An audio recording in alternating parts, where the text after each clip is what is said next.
बिस्मिल्लाहिर्रहमानिर्रहीम। अस्सलाम वालेकुम एवरीवन। कैसे हैं सब? उम्मीद है सब खैरियत से होंगे। तो आज का हमारा लेक्चर नंबर 12 है, जिसमें हम स्टडी करेंगे पास्ट परफेक्ट टेंस को।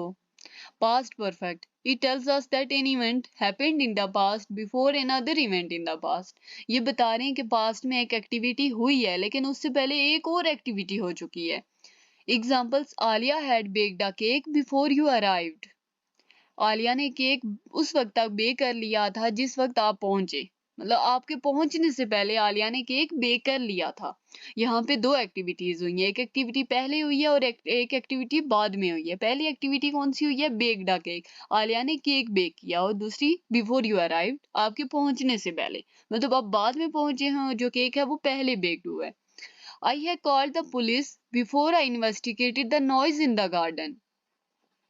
First I call the police, यहाँ पे भी दो एक्टिविटीज हुई हैं। एक तो नॉइस को इन्वेस्टिगेट किया गया और सेकंड को है कॉल द पुलिस। यहाँ पे फर्स्ट एक्टिविटी किया हुई है, first I call the police. सबसे पहले मैंने पुलिस को कॉल की और फिर मैंने आई इन्वेस्टिगेटेड द नॉइस, फिर मैंने नॉइस को इन्वेस्टिगेट किया। स्ट्रक्चर: पॉजिटिव सेंटेंसेस में हैड के साथ पास्ट फॉर्म यूज करनी होती है। Haley had listen to Navera. Negative sentences में जो हमें हेल्पिंग वर्ब होता है उसके साथ नॉट की एडिशन करनी होती है और यहाँ पे भी पास्ट फॉर्म यूज होगी।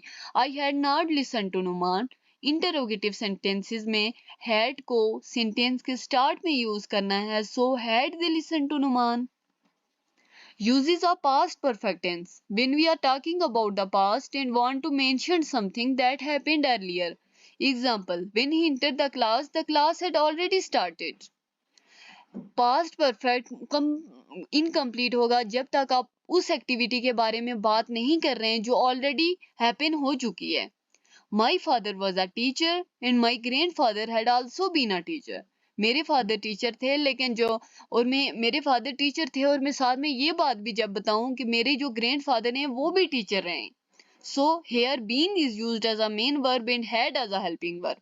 यहाँ पे दो एक्टिविटीज हुई हैं। पहली एक्टिविटी कौन सी हुई है? मेरे ग्रैंडफादर के बारे में बात हो रही है कि वो भी टीचर थे, और फिर उसके बाद मेरे फादर भी टीचर रहे हैं।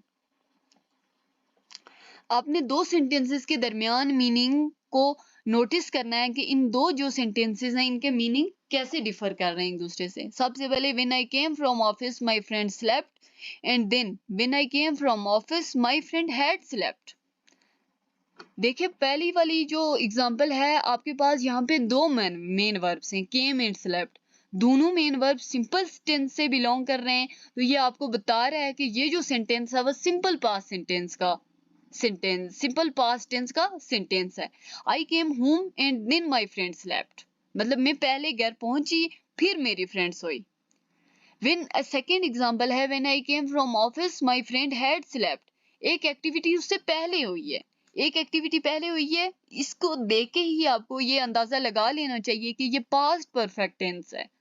When I came from office, my friend had slept. First part shows that it is a simple past sentence. When I came from office shows that it is a simple past sentence.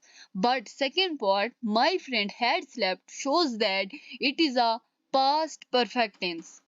To talk about uncertain time before a particular point in the past. अगर आपने past में किसी ऐसी activity का जिक्र करना है जिसका टाइम आप नहीं जानते कि वो एक्टिविटी कब वाकई हुई थी, लेकिन आप उसके बाद का टाइम जानते हैं, कोई स्पेसिफिक पॉइंट, कोई स्पेसिफिक टाइम आपको याद है, तब आप पास्ट परफेक्ट टेंस यूज कर सकते हैं। कुछ एक्सप्रेशंस हैं: always, sometimes, never, before, bye.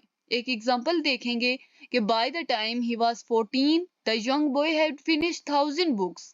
Let's focus on the second part. If the sentence in which you talk about a completed activity without having any idea of time, आप second के बारे में जो पार्ट है वो उसमें आप बता रहे हैं कि बॉय ने 1000 बुक्स फिनिश की हैं, लेकिन आप 1000 बुक्स फिनिश तो किए हैं लेकिन आप टाइम नहीं जानते। और फर्स्ट पार्ट आपको टाइम बता रहा है, कौन सा टाइम बता रहा है? उस एक्टिविटी के बाद का कोई स्पेसिफिक टाइम बता रहा है।